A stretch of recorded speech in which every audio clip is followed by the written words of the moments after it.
नमस्कार विद्यार्थी मित्रांनो, आज आपण 10th math 1 chapter number 3 arithmetic progression या चॅप्टरविषयी माहिती घेणार आहोत. ॲरिथमॅटिक प्रोग्रेशन म्हणजे काय ते समजून घेणार आहोत आणि त्याच्या साहाय्याने गणित कसे सोडवायचे ते पण बघणार आहोत. सिक्वेन्स हा एक भाग आहे. What is sequence?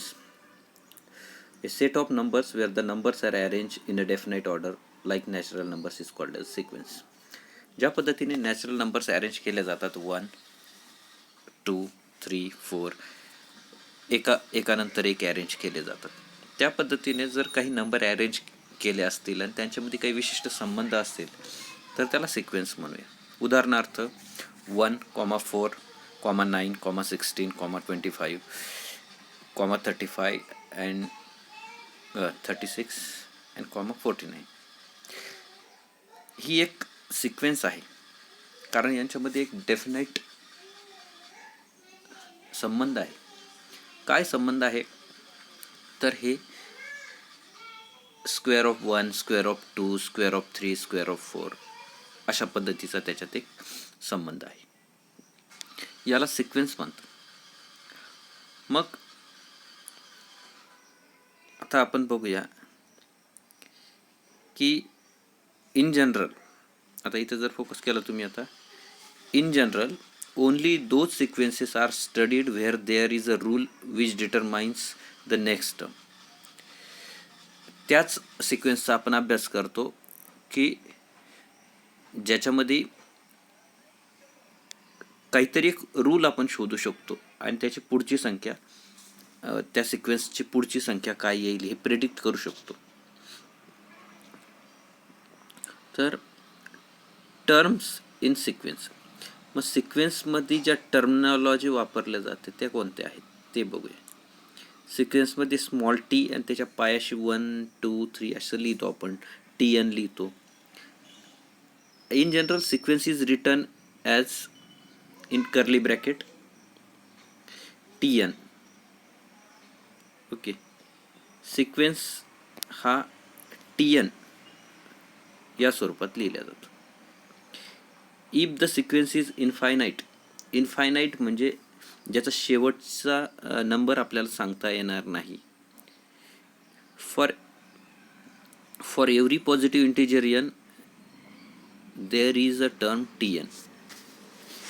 TN ही लास्ट टर्म आहे त्या सिक्वेन्सची. इथं आपल्याला एक ॲक्टिव्हिटी दिलेली आहे पुस्तकामध्ये आणि ती ॲक्टिव्हिटी तुम्ही सोडवायची आहे हा व्हिडिओ बघितल्यानंतर. Activity 1, activity 2. Some sequences are given below. Show the position of the terms by T1, T2 and T3. आता आपल्याला काय करायचं आहे, याच्यातल्या T1, T2, T3 सांगायचे आहे. खूप काही अवघड नाही आहे. पहिली जी टर्म असते ती T1 असते, दुसरी जी असते ती T2 असते, तिसरी जी T3 असते and so on. He activity तुम्ही, मी सांगतोय पण तुम्ही तुमच्या वहीमध्ये लिहून घ्यायची आहे. T1 आहे 7, पुन्हा जर तुम्ही T2 बघितलं तर तो पण 7, T3 बघितलं तो पण 7च आहे 2 नंबरच्या ह्याच्यात. 3 नंबरच्या ह्याच्यात -2, -6, -10, -14. इथं -2, -6, -10 अशा पद्धतीने. It is simple activity. Okay, he complete करा. पहिले ब्लँक स्वरूपात लिहा आणि नंतर ती फिलअप करून लिहा, म्हणजे ही ॲक्टिव्हिटी तुम्हाला 2दा लिहावं लागणार. Activity 2. Some sequences are given below. Check whether there is any rule among the terms. काही सिक्वेन्सेस दिलेले आहेत, आपल्याला चेक करायचे आहेत की त्यांच्यामध्ये काही रूल आहे का. Find the similarity between 2 sequences. 2 सिक्वेन्सेसमधली सिमिलॅरिटी पण आपल्याला इथं शोधायची आहे. To check the rules for the terms of sequence, look at the arrangement on the next page and fill the empty boxes suitably. हे पुढचं पेज, आता आपण पेज नंबर 56 वर ह्या आपल्याला सिक्वेन्स दिलेले आहेत आणि हे जे पुढचं तुम्हाला जे 57 नंबरचं पेज दिसतंय, हळूहळू मी पेज स्क्रोल करतोय, हे पुढचं दिसतंय हे बघायचं आहे आणि याच्यातले जे एम्प्टी बॉक्सेस आहेत ते आपल्याला फिलअप करायचे. आता let's find the relation in these sequences. Let's understand the thought behind it. याच्यात काय आहे बो, समजा पॉसिबिलिटीज आहेत वेगवेगळ्या. आपल्याला सिक्वेन्स आपण तयार करू शकतो. फॉर एक्झाम्पल आता ही सिक्वेन्स +3 ॲड करून सिक्वेन्स तयार केलेली आहे. मग तुम्ही पहिला नंबर घेतला आणि तुम्ही त्याच्यात काहीतरी ठरवलं की मला +3 करायचं आहे, ऑटोमॅटिक तुम्हाला दुसरी टर्म मिळते. +3 केला तर 4, +3 केलं तर 7, +3 केलं तर 10, +3 केलं तर काय येईल ते तुम्हाला शोधायचं आहे. त्याच्यात पुन्हा +3 केलं तर काय येईल ते शोधायचं आहे. आणि त्या आलेल्या नंतर आलेल्या टर्ममध्ये म्हणजे पुढच्या 3 टर्म तुम्हाला शोधायचे.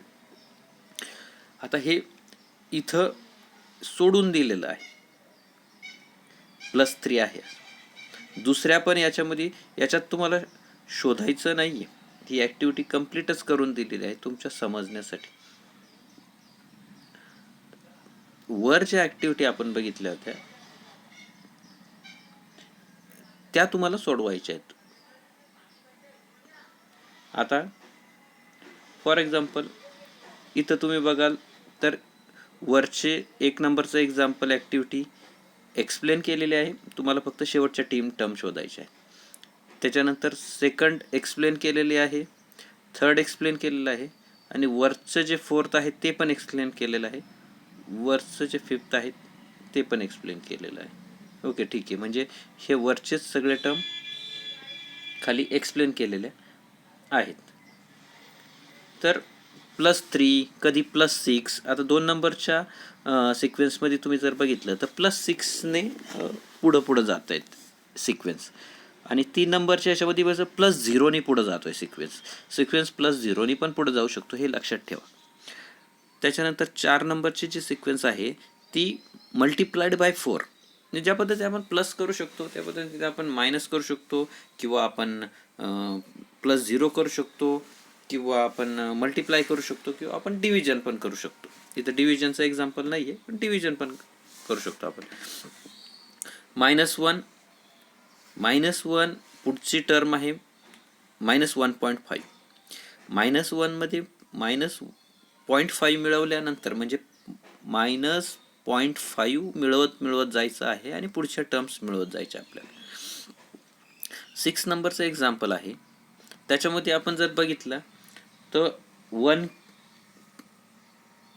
1चा क्यूब आहे, 2चा क्यूब आहे, 3चा क्यूब आहे.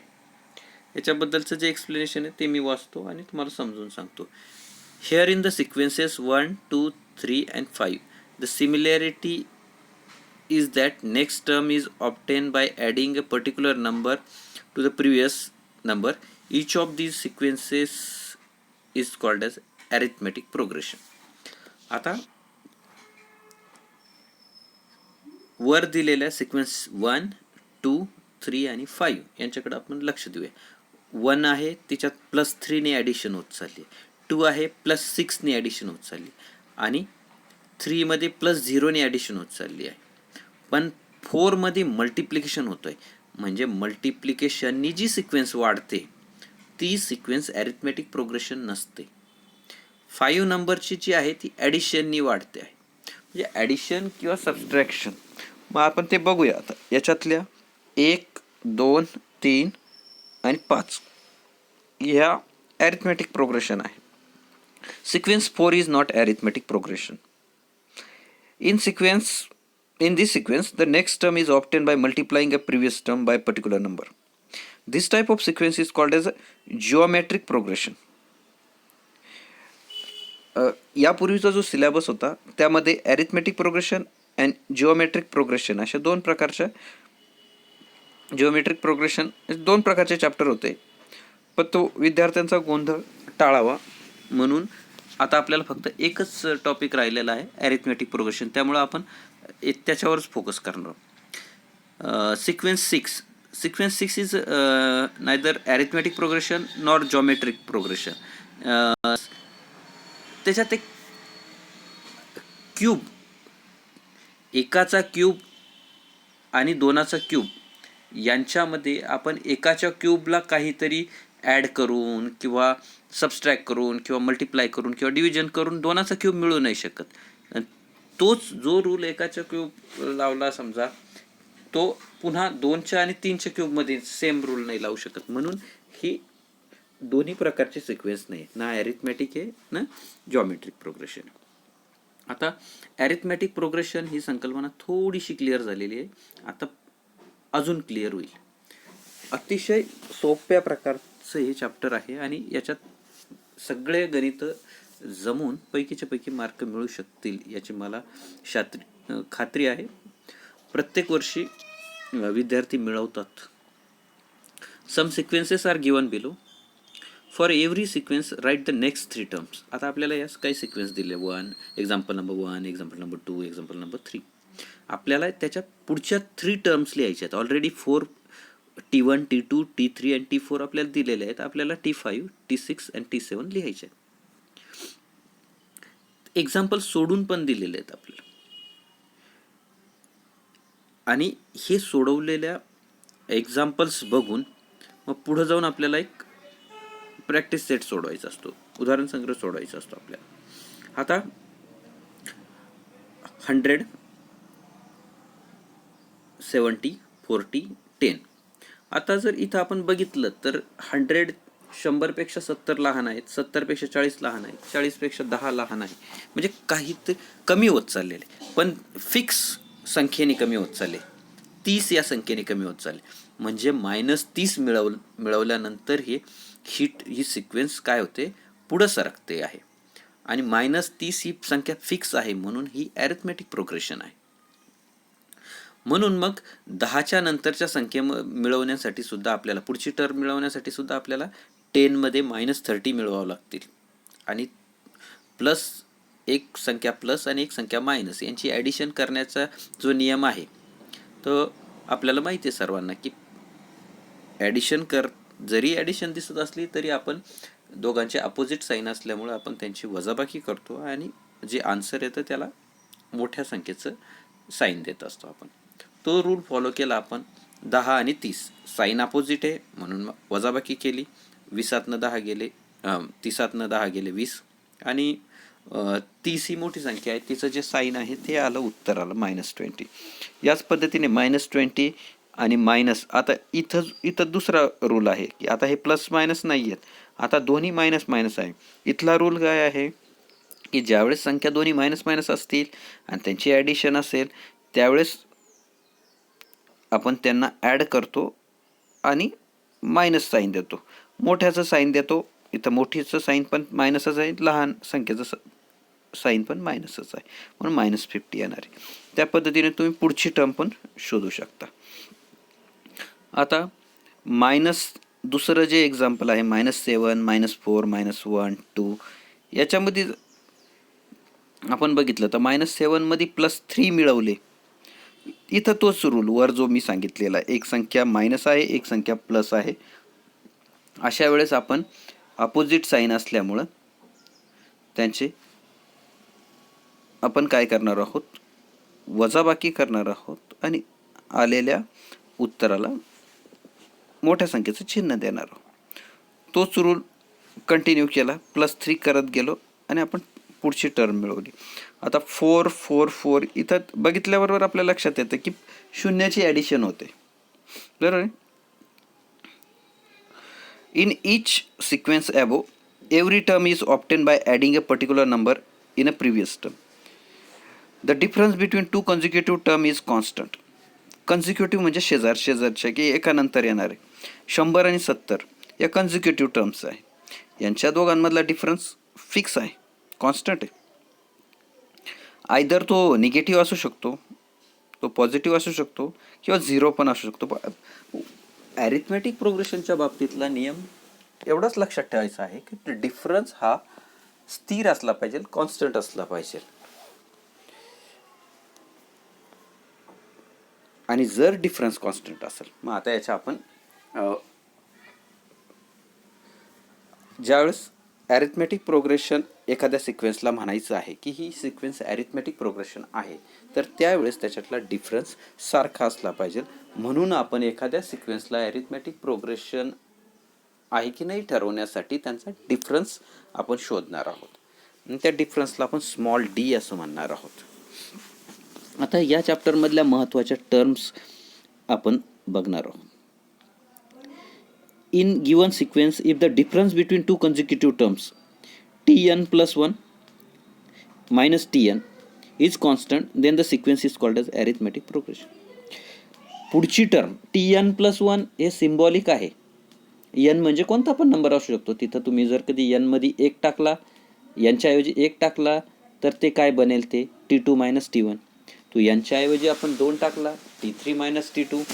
अशा पद्धतीने ते सिम्बॉलिक आहे की पुढची टर्म वजा मागची टर्म, याला म्हणायचं डिफरन्स. हा डिफरन्स शोधायचा आणि तो जर सारखा आला सर्व ठिकाणी दिलेल्या सिक्वेन्समध्ये तर त्याला आपण ॲरिथमेटिक प्रोग्रेशनमध्ये आहे असं म्हणायचं. इन ॲन AP, आता हा जो शॉर्ट फॉर्म AP आहे तो ॲरिथमेटिक प्रोग्रेशनसाठीचा आहे. The first term is denoted by A. जी पहिली टर्म असते कोणत्याही ॲरिथमेटिक प्रोग्रेशनची, जी पहिली संख्या असते, पहिली टर्म असते, तिला स्मॉल a ने दर्शवतात. आणि दुसरी टर्म जी T2 आहे, T2 - T1, अशा पद्धतीने त्यांचा जो डिफरन्स येणार आहे, पुढची टर्म वजा मागची टर्म, या डिफरन्स मग स्मॉल d ने डिनोट करणार. मग आपण जर A आणि Dच्या स्वरूपात जर आपण ॲरिथमेटिक प्रोग्रेशन लिहायचा प्रयत्न केला तर तो अशा पद्धतीने येतो. पहिली टर्म A मध्ये D मिळवल्यानंतर पुढची टर्म मिळते. पुन्हा एकदा D ॲड करायचा आहे, म्हणजे पहिले एकदा ॲड केलेला D आणि आता एकदा ॲड केलेला D म्हणजे 2D. पुढची टर्म मिळवण्यासाठी पहिल्या 2D मध्ये अजून एक D मिळवला म्हणजे 3D. अशा पद्धतीने 4D 5D ॲड करत जावं लागणार आहे आपल्याला A मध्ये, आणि मग आपल्याला पुढची टर्म मिळत जाणार. आता इथे सोडवलेलं एक्झाम्पल आहे.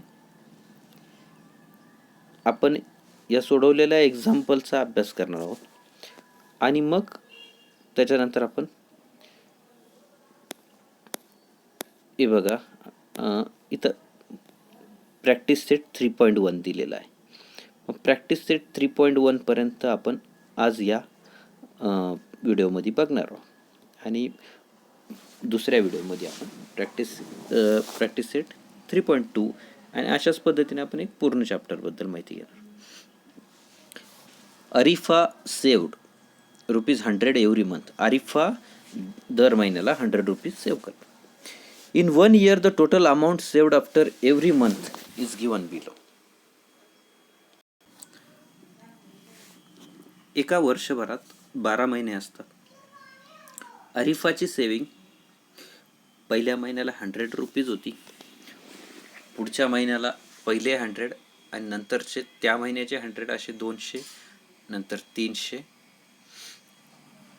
नंतर 400, नंतर 500. अशा पद्धतीने एक वर्षभरात तिने in 1 year the total amount saved after every month is given below.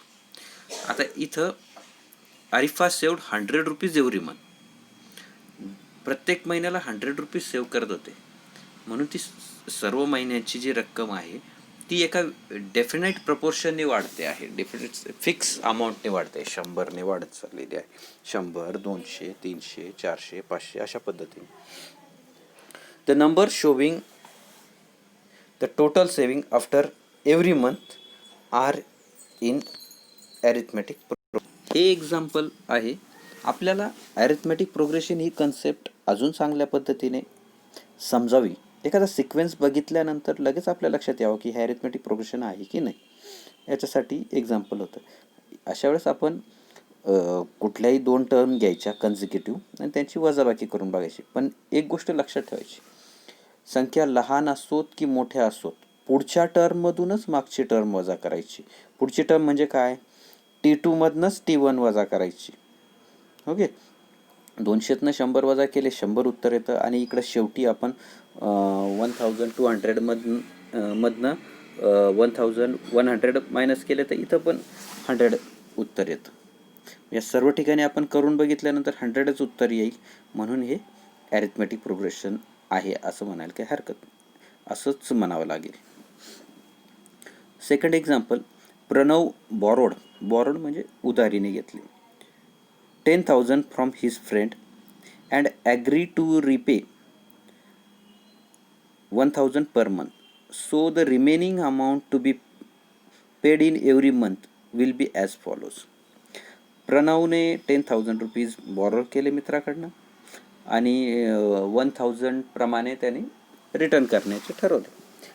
मग आता बघा प्रणव कशा पद्धती पहिल्या महिन्याला 10,000 त्याच्याकडं आहेत.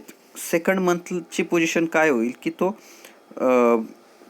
1,000 दिल्यामुळं ती अमाऊंट 9,000 होईल आणि अशाच पद्धतीने 8,000 7,000 अँड ऑन ती 0 होईल. एका विशिष्ट महिन्याला ती येऊन 0 होईल. मग इथं सुद्धा 2 कन्झिक्युटिव्ह टर्मची वजाबाकी केली 9,000 मायनस 10,000 केलं तर उत्तर काय येतं. लहान संख्येतनं मोठी वजा केली की आपल्याला उत्तर मायनस येतं.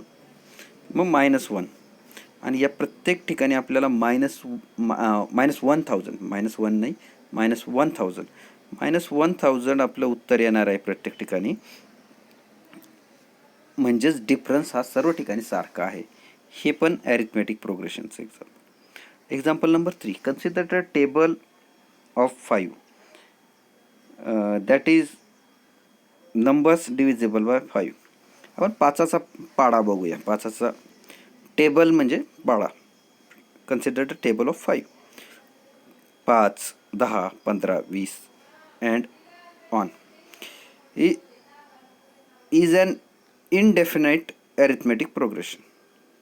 इनडेफिनाईट म्हणजे शेवटची टर्म्स आपण नाही सांगू शकत कारण संख्या या इनफायनाईट आहेत. शेवटची संख्या आपण काय म्हणत असतो अनंत आहेत. संख्या कशा आहेत अनंत आहेत.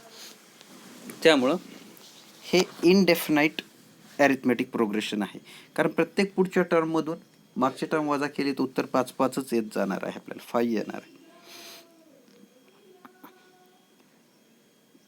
एक्झाम्पल 1 आणि 2 मध्ये पहिली टर्म आणि शेवटची टर्म आपल्याला माहिती होती म्हणून ते जे एक्झाम्पल आहे ते फायनाईट ॲरिथमॅटिक प्रोग्रेशनचं आहे आणि तिसऱ्या नंबरचं जे एक्झाम्पल आहे ते इनफायनाईट ॲरिथमॅटिक प्रोग्रेशनचं आहे. म्हणजे आता तुमच्या लक्षात आलं असेल की शेवटची पहिली टर्म आणि शेवटची टर्म आपल्याला माहिती असली की आपण त्याला म्हणतो फायनाईट आणि शेवटची टर्म माहिती नसेल तर आपण त्याला काय म्हणतो infinite arithmetic progression. Right one example of finite and infinite arithmetic progression each. ही ॲक्टिव्हिटी तुम्ही करायची आहे आणि आपापल्या व्हॉट्सॲप ग्रुपला सेंड करायची आहे आणि याच्यात काही अडचण असेल तर आपापल्या शिक्षकांना फोन करून पुन्हा विचारून घ्यायचं. आता ही जी कन्सेप्ट आपल्याला माहिती झालेली आहे त्याच्यावर आधारित एक्झाम्पल्स कसे असतात त्याचे काही उदाहरण इथं आहेत सोडून दिलेले. हे आपण पुस्तकात दिलेले सर्व एक्झाम्पल एक्सप्लेन करणार आहे मी आणि त्याच्या आधारावर तुम्ही प्रॅक्टिस सेट सोडवणार आहात. Which of the following sequences are AP. आपल्याला प्रश्न विचारण्यात आलेला आहे की काही सिक्वेन्स दिलेले आहेत ह्याच्यातल्या कोणत्या ॲरिथमॅटिक प्रोग्रेशन आहेत. If it is an AP जर असेल फाईंड नेक्स्ट टू टर्म. एक पहिलं काम आपल्याला सांगितलेलं आहे की ॲरिथमॅटिक प्रोग्रेशन आहे की नाही चेक करा. दुसरं काम आपल्याला सांगितलेलं आहे जर असेल तर त्याच्या जेवढ्या टर्म दिलेल्या आहेत म्हणजे 4 टर्म्स दिलेल्या आहेत आपल्याला त्याच्या अजून पुढच्या 2 टर्म्स शोधायच्या आहेत T5 आणि T6. आता पहिली सिक्वेन्स आपण बघूया 5, 12, 19, 26. टर्म्सच्या स्वरूपात लिहून घ्यायचं. T1 is equal to T1 is equal to 5, T2 is equal to 12, T3 is equal to 19. आणि आत्ताच आपण डिस्कस केल्याप्रमाणे आपण एखादी सिक्वेन्स ही AP आहे की नाही ही शोधण्यासाठी पुढच्या टर्ममधनं मागची टर्म वजा करत असतो. मग आता याच्यातलं T2 मधनं आता सर्वात T2 मधून T1 वजा करून बघूया. 12 - 5 = 7. T3मधून T2 वजा करून बघूया. 19 - 12 = 7. आणि इथं गणित सोडवलेलं आहे. याच्यामध्ये T3 दिलेलं. आपण T4चं सुद्धा करून बघूया. 26मधनं 19 वजा केलं तर किती उत्तर येतं? 7च येतं. म्हणजे दिलेल्या सगळ्या टर्म्समधला डिफरन्स सारखा आलेला पाहिजे. तर हा डिफरन्स सारखा आलेला आहे. D is constant and it is 7. That's why this sequence is an AP arithmetic progression. आता फिक्स झालं ॲरिथमेटिक प्रोग्रेशन आहे की नाही. वजाबाकी, एक सिंपल वजाबाकी करायची आहे आणि त्याच्यातनं आपल्याला D मिळतो. मग आपण ठरवतो. मग आता आपल्याला पुढच्या टर्म मिळवण्यासाठी जो D आहे तो ॲड करावा लागतो. मग शेवटची जी टर्म आहे 26, म्हणजे जी शेवटची, म्हणजे फॉर एक्झाम्पल दिलेली शेवटची T4मध्ये 7 मिळवल्यानंतर 33 होणार आणि या 33मध्ये पुन्हा 7 मिळवल्यानंतर 40 होणार. म्हणजे याच्या नेक्स्ट 2 टर्म्स. अशा पद्धतीने प्रॅक्टिस सेटमधले गणित आपल्याला सोडवायचे आहेत आणि ते व्हॉट्सअप ग्रुपला आपापल्या शिक्षकांना शेअर करायचे. 2 नंबरच्या एक्झाम्पलमध्ये, 3 नंबरच्या एक्झाम्पलमध्ये आणि 4 नंबरच्या एक्झाम्पलमध्ये आपण बघितलं तर प्रत्येकामध्ये हाच रूल फॉलो केलेला आहे की पुढची टर्म वजा मागची टर्म. हा व्हिडिओ तुम्ही थांबून बघायचा आणि जे तुम्हाला स्क्रीनवर दिसतंय ते राईट डाऊन करायचं. जरी पुस्तकात ॲज इट इज आहे तरीसुद्धा आपण ते लिहायचं. लिहिल्याने आपलं चांगलं लक्षात राहतं. आता हे 2 नंबरच्या एक्झाम्पलमधली सुद्धा D कॉन्स्टंट आहे. तो -4 आहे आणि -4 दिलेल्या 4th टर्ममध्ये मिळवलं -14 आणि -14मध्ये पुन्हा -4 मिळवलं -18. अशा पद्धतीने पुढच्या टर्म्स मिळाल्या. त्याच्यानंतरचा दिलेला तिसऱ्या एक्झाम्पल जर आपण बघितलं त्याच्यामध्ये डिफरन्स हा कॉन्स्टंट नाही येते आणि डिफरन्स कॉन्स्टंट नसेल तर आपण त्याला AP म्हणत नाही. AP नाही आहे त्याच्यामुळे त्याच्या टर्म्स आपण शोधणार नाही.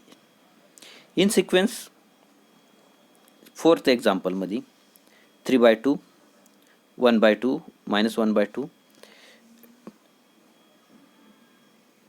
इथं आपण वजाबाकी करून बघितली, सबस्ट्रॅक्शन करून बघितलं तर आपल्या लक्षात आलं की -1 त्याचा आन्सर येतं आहे. अपूर्णांकांची वजाबाकीचे नियम फॉलो करायचे व्यवस्थित. आणि डिफरन्स -1 येतोय सर्व ठिकाणी, कॉन्स्टंट येतोय, म्हणून हे ॲरिथमेटिक प्रोग्रेशन आहे. मग -1 हा आपल्याला ॲड करावा लागणार आहे दिलेल्या शेवटच्या टर्म -3/2 आपण -1 ॲड करणार. म्हणजेच काय, -1 आपण लिहिणार आणि मग दोघांचे चिन्ह मायनस असल्यामुळं ॲडिशन होणार आणि मायनस साईन येणार. अशा पद्धतीने -5/2 आणि पुढची टर्म येते -7/2. म्हणजे आपण आता या पहिल्या प्रकारच्या एक्झाम्पलमध्ये बघितलं की ॲरिथमेटिक प्रोग्रेशन आहे की नाही ते ठरवायचं. आणि दुसऱ्या याच्यात आपण बघितलं ॲरिथमेटिक प्रोग्रेशन असेल तर पुढच्या टर्म्स कशा शोधायच्या. 2 नंबरचं जे एक्झाम्पल आहे याच्यामध्ये आपल्याला A आणि D दिलेले असतात. A म्हणजे काय, आता किती आपण शिकलो होतो, फर्स्ट टर्म म्हणजे स्मॉल a आणि कॉमन डिफरन्स म्हणजे स्मॉल t. A आणि D दिलेला असेल तर find first 4 terms of arithmetic progression. A आणि D दिलेले आहेत. त्याच्यातलं सोल्युशनमधलं पहिलं एक्झाम्पल बघू.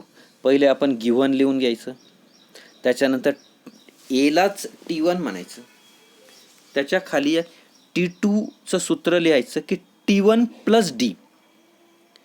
आणि जसं लिहिलं तसं करायचं की जो वरचा T1 होता -3 आणि आपल्याला दिलेला D त्यांची बेरीज केली, मायनस प्लस, एक संख्या मायनस आहे एक संख्या प्लस आहे, यांची वजाबाकी होईल, उत्तराला मोठ्या संख्येचं चिन्ह जाईल.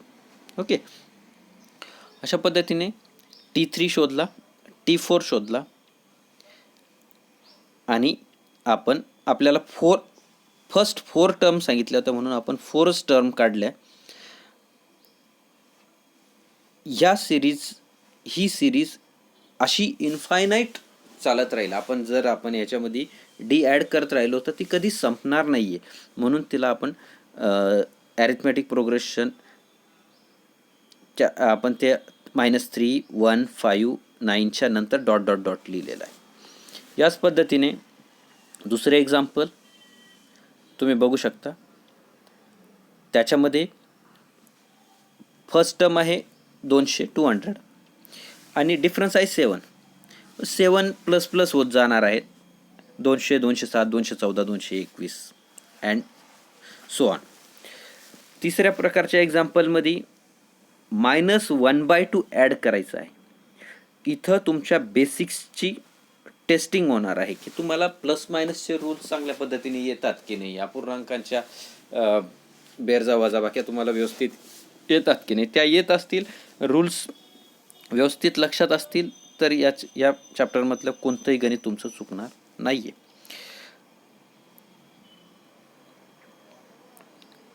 फोर्थ एक्झाम्पलमध्ये A बरोबर 8 आहे आणि D बरोबर -5 आहे. तर -5 आपल्याला मिळवत जायचं आहे. -5 मिळवत जाणे म्हणजेच काय, इथं रूल फॉलो करायचे.